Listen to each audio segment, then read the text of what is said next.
This process has three main goals. 1. Establish overall scale. 2. Establish body proportions. And 3. Establish all major joint positions. So let's take a look at this process.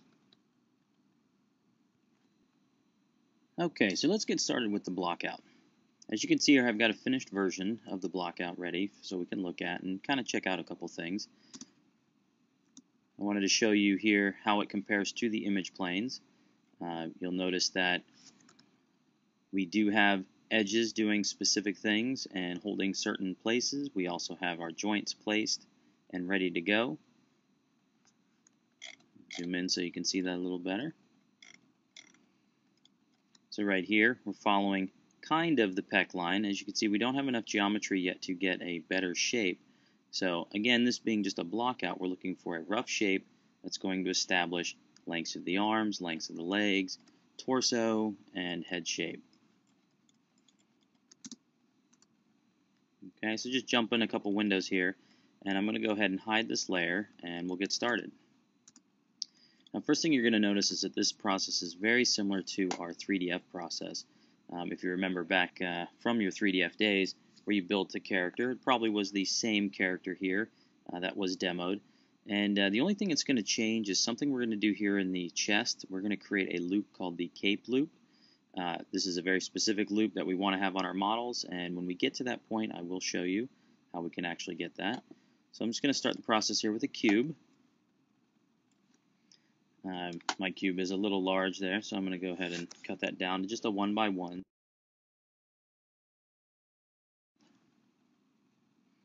Just like, again, what you've done before, I'm going to start in this midsection, and I will extrude about the same times as we did with the old 3DF model up through the torso and into the neck.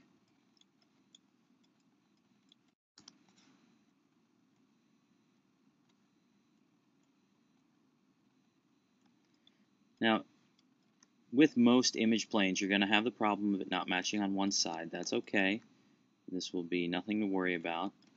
It'll be something that we can work with. And you also notice for ease of viewing, I did turn my wireframe red, so don't be concerned. That is just an option. Under Windows Settings and Preferences Color Manager, you can definitely change any colors that you want. So that's all I've done there. And I'm just going to start extruding.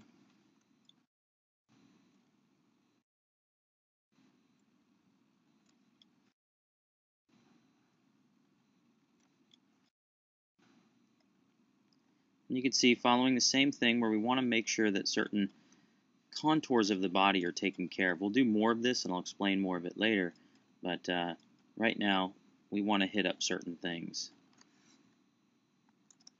So I'm just going to go all the way up, probably just to the neck or the base of the skull here. That's going to be a good stopping point for me. Then I'm going to go back down to the bottom.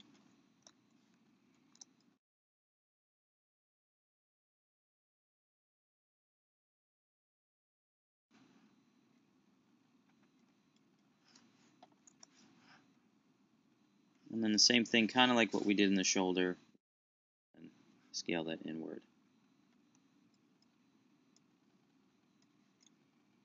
Now, once you get about this far, unless you're going to go ahead and extrude the head, you can technically go ahead and take care of the center line. I like to just simply take all of this vert-wise, hold down X, right, and snap that to the grid. Now I can grab all my faces, deselect the ones I don't want, and then delete them. And this way I've got my nice center line. Now I do have backface culling on.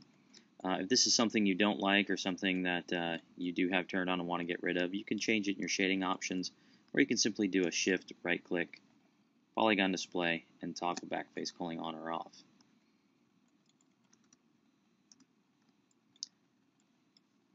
Now I'm going to go ahead and go into the shoulder.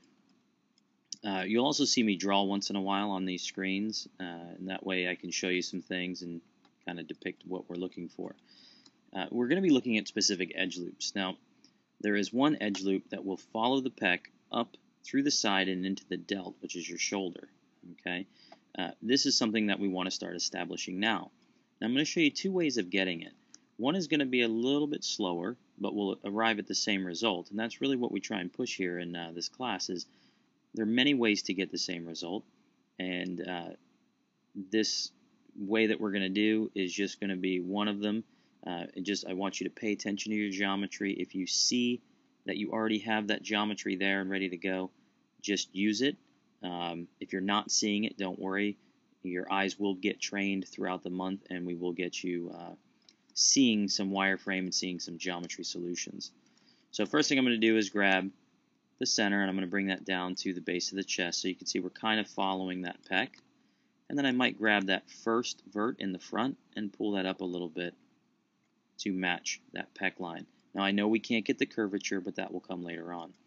Do the same thing here with the collarbone, a little bit with the neck, okay, and the base of the head possibly. And you'll notice this point right here, and this is sitting in between the trapezius structure and the delt. I want that line to stay right in between those two shapes. Very important that we establish that now. Okay, so we've got that set up, and we've got the start of the cape. But now what we're going to do is we're going to go ahead and do the shoulder. So I'm just going to jump into my windows and select that face that will be the shoulder. You see I haven't done any shaping in the side here. Don't worry about that yet. But I've got that selected, and what I'm going to do is I'm going to do an extrusion. I'm going to pull that out. And this should be very reminiscent of what you did in 3DF. We've got a little bit of the scale. I'm going to scale that up a little bit. And then I'm going to hit the G key there just to rescale.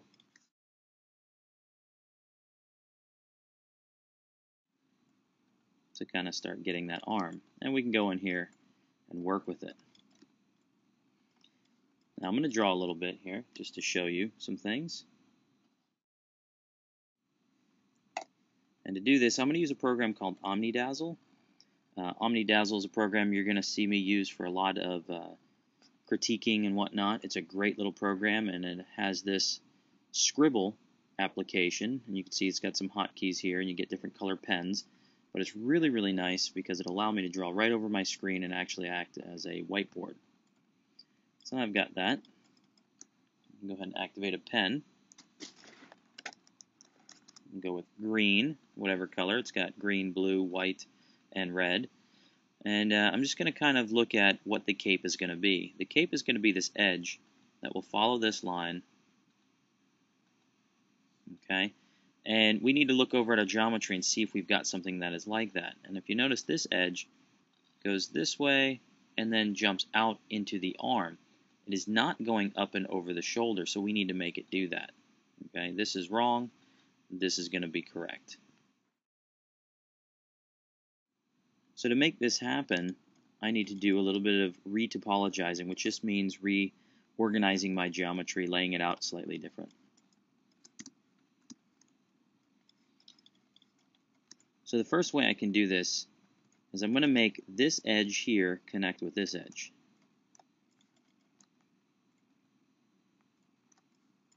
So I'm just grabbing those points. I'm going to use a tool called the Collapse tool, great tool. If you're not familiar with your tools, please go back to that 3DF public server, the Mobile Meet Public account, and double check the Meet the Tool series and the modeling videos. But this is the Collapse tool. It can also be found under Polygons, Edit Mesh, and you'll see Collapse down here. And basically what it does is when you have an edge selected, it takes the vertices on either edge or either end of that edge, and it sucks them together like a black hole and merges them. So you'll see when I do the collapse, those merge together. So I can grab those points and move them back. Okay. And we really want to push for quads here. This is going to be a big quad class, meaning four-sided polygons, right? So we're going to push for those. And right now I've got two triangles. So I want to go ahead and grab those points and delete those edges to get rid of those triangles. And there you go. Now we're back to quads. I'm going to go back into the front view so we can reassess that edge. Now you can see that this is going up and continuing over that shoulder. So we've completed that cape.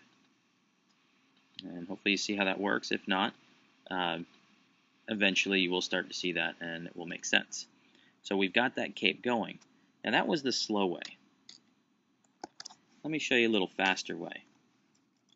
I'm going to go ahead and undo all of this. All the way back to where we did the actual extrusions. Make sure I have that face selected. Okay. And now if I know or I'm familiar with geometry, I know that if I go ahead and I do my extrude and I pull this out, my solution is already here. And I'll show you. I'm going to go ahead and bring that up. And I'm going to grab this point and bring it up into the shoulder.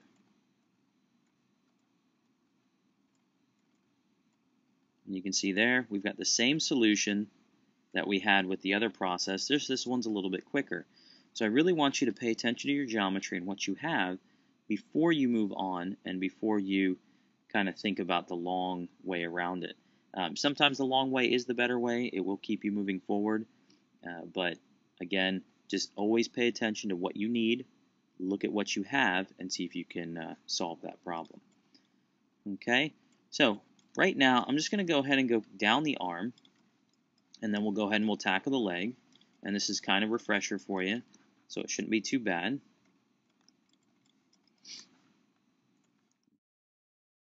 Straight down to that elbow, and I want to go ahead and straighten this up. Remember, this stuff has to animate.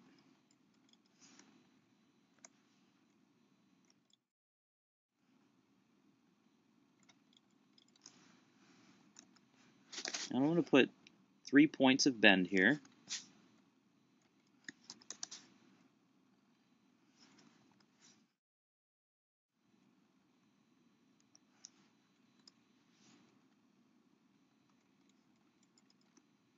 All the way down to the wrist. Now here's something that we are going to do that is a little bit different. What we're going to do is we're going to put a slight twist. I'll explain why. Okay, so I'm going to go ahead and do that. Now sometimes we'll go with a full 90-degree twist here from top to bottom. You know, you can go ahead and do that if you want. You can see there that that is working.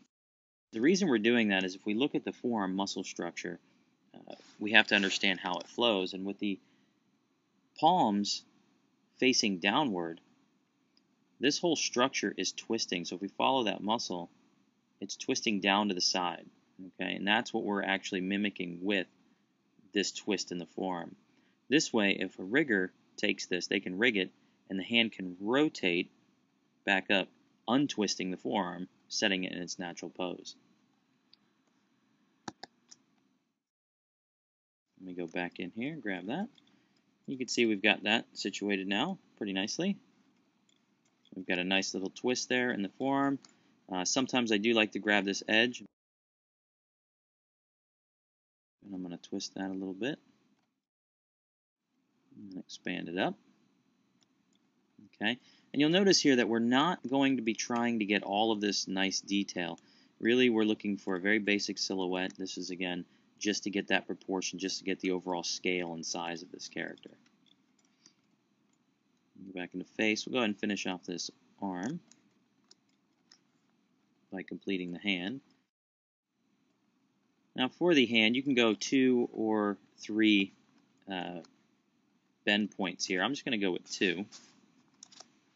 I'm going to go ahead and pull that down a little bit and then down to the end of the hand. Now, I haven't done a lot of shaping yet. We're about to do some of that right now. If you wanted to, you could have done the shaping for the torso before we kept on going with the arm. But we're going to go ahead and start tackling a little bit of that now before we get too far ahead. Okay, and you can see what we've got here, just a very blocky, not very appealing structure, but that's okay because when we get to the next process, that will start looking better. I'm going to take this and I'm going to keep it in wireframe there, And I'm just going to start moving some of these points. And you'll also notice me hitting some of the flow of the surface. Okay, if I look at the rib cage here, I know that the rib cage is dropping down and then around the body, right? So with that, I'm going to make sure that this edge is doing the same thing. Also, you can see here we've got an arc there through the hips. I'm going to make sure that my edges are angled to kind of match that. So I'm just going to go ahead and start doing some of that. And what's really cool and what you're going to learn in this class is that if you know what your geometry should be doing, if you give it a job, and we'll talk more about that as we go through, if your geometry has a job, all you're doing is you're making it do that job. And you'll notice that certain shapes will naturally start to show up, which is really cool when you're modeling. See, I'm just yanking that whole piece back. Just kind of making sure that it is where I need it. And then I'll start pulling structures forward again. Another word of caution here is watch out for the double image. You might be seeing the other side of the character, something we definitely want to watch out for. You definitely don't want to be shaping both sides.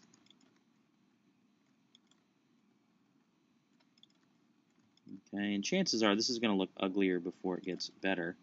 But that's okay. We're modelers here, so eventually it's going to look the way we need it.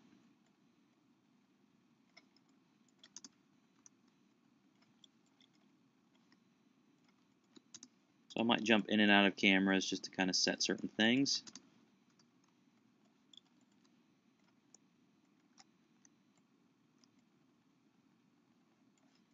Okay, and really don't try and get too much of a rounded shape here. That's going to be kind of overkill because when we get to that next process, you're going to be getting a lot of that shape that you wanted anyway. So don't worry too much about that. I mean, the arm you can see is going to look kind of messed up. There's only so much we can do there. What we can do is add some basic shape, you know, kind of resizing it so it doesn't look too bad. And then with the hand, it's the same thing. Go ahead and add a little bit of extra shape to it, just so it feels a little better.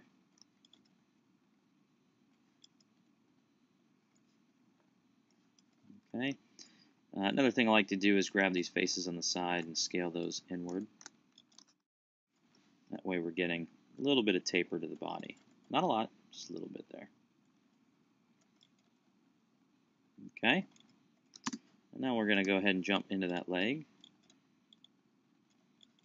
And if something does get offline, just remember you can always go back, tweak it out. You see the whole arm is pulled up a little bit. I'm going to pull that down, pull the hand down. I would say for your shaping of the shoulder, it's probably better to stick with that front image than anything else. Based on the perspective, I mean, this thing looks like it's pointing upward. You try and capture it with that, and it's just going to give you a little bit of trouble. Okay, now as I go, I'm building up some history, so I will do some history deletions as we go. Maybe a little freeze transform there. Now let's hit up the leg. The leg's going to be just like the arm. It's just going to be simple extrude. I want to give it one section here, 1 to 3 sections for the bend at the hip. This is similar to the wrist. You can go with 2. I'm going to stick with 2, so I've got 1 line and then 2 lines. I do want to make sure that that is scaled up pretty good. And then when we get to the leg, same thing with the elbow. We want to make sure that we're now flat so this thing can bend right. Now the knee, I will go and put in my 3 points of bend.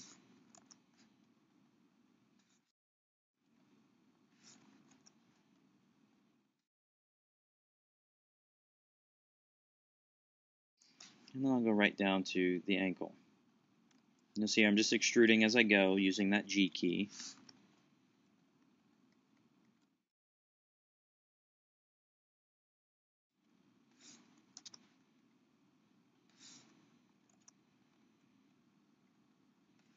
I'm just bringing that down. And then before I go ahead and pull the foot out, I will go ahead and then shape this leg a little bit better. Always paying attention to orientation of structures. You'll see there that that knee is slightly bent, so I'm going to go ahead and bend my geometry.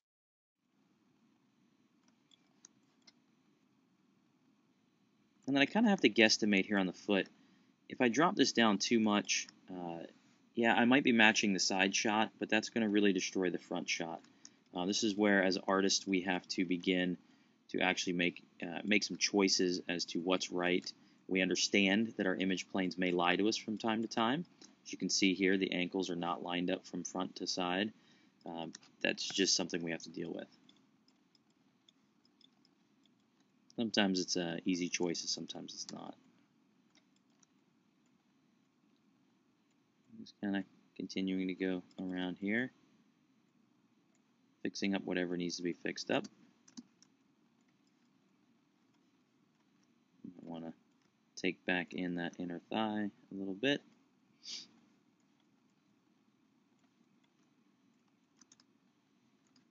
Let's get a little bit more to the back side.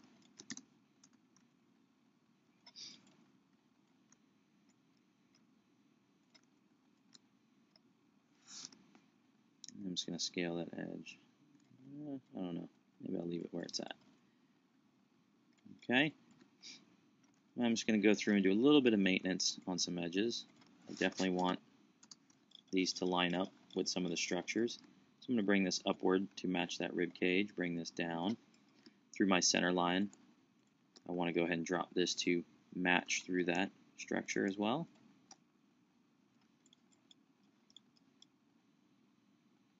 Okay, grab that collarbone, do the same thing again. And you might move an edge twice. That's going to be okay. Sometimes that happens. Because if you remember a little earlier, we did drop that line already down. Just going to kind of hit up that trapezius structure. Okay. You can see very quickly we can blow through most of this process because we're just hitting up those major points. Now before I go ahead and do the head, I'm going to go ahead and finish off the foot, take what I've done here and put it on the other side. We're going to do a mirror operation, and then we can go ahead and complete the head. So we'll take the front face here, that is going to be the foot. And I'm just going to extrude that once down so I can give him kind of this flat club foot there.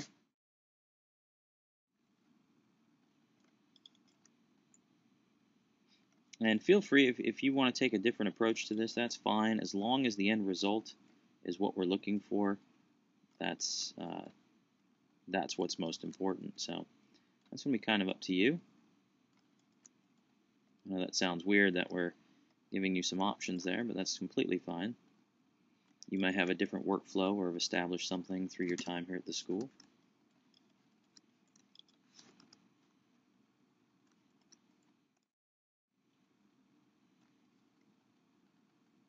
Okay, and yes, I know it does look kind of funky, but that's what we're going to have for now. Okay, so now we're ready to do the mirror operation, and just remember that with any mirror operation, you want to make sure that your center line is clean. I'm just going to double check that. Who knows if an edge got out of line? I'm just going to snap that. Take my object and delete some history there. Freeze transforms again on it. Just want to help Maya out a little bit. And now we're going to take what we've done here and put it on the other side. So we're going to go to Mesh, Mirror Geometry. I'm going to do whatever direction I need to go in. It looks like -X is going to be it. Merge with original, merge vertices, all sounds good. Hit apply. And we're getting a couple problems here. Now in this case, the best thing to do, if it's giving you issues, is to export the model out as an OBJ and then bring it back in. I'll show you that in another video for troubleshooting. Right now, since this isn't doing what I want it to do, I'm just going to go ahead and do the old way, which is just a duplication and a combination. So I'm going to do a duplicate special, copy, new group, -X scale, -1 there, duplicate special there on the object. There it sits, nice and good. Okay, now before I can merge these two structures together, I definitely want to make sure that they're combined.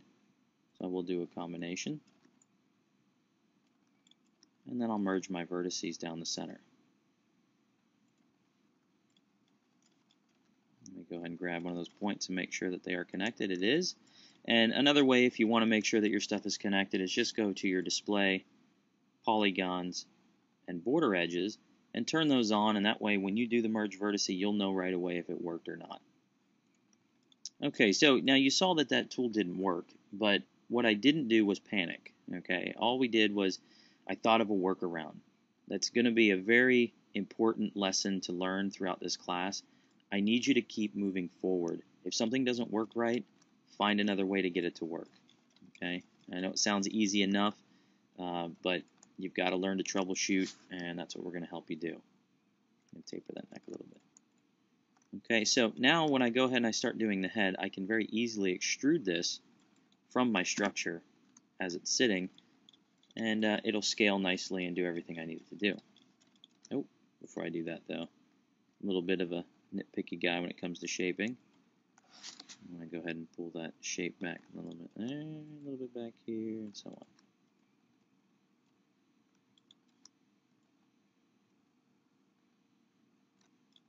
Okay, don't fight your images too much. They're there to help you, and you know, although I did say they lie to you once in a while, pretty much they're true to form. Only a couple things get a little messed up. So I'm going to go ahead and grab those faces again, and let's go ahead and do the extrusion.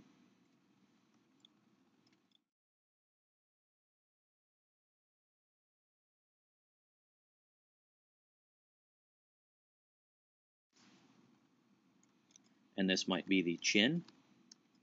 So I'm going to flatten it out a little bit there. And then I'm just going to resort to pulling points and shaping this as we go. I'm going to drop that in there, pull this to the back of the skull. Okay, we're going to grab our points again, our faces. We'll do my extrusion. This one I'll take usually up to the nose. Flatten out my geometry a little bit more. Scale slightly. Like I said, I dropped that right to the nose. I'm not trying to get any shape here. We're going to be building the head in a completely separate scene with all new geometry. So this is just a placeholder. Go ahead and keep going. Bring that up to about the hairline.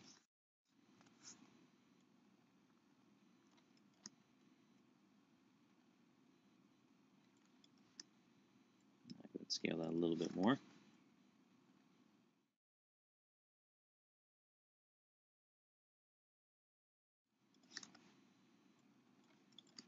Okay, now I'm going to jump into the front and make sure that I have overall volume. Now, another thing you want to watch out for, especially on these higher res images and whatnot that we're using, you want to look for, are they standing straight?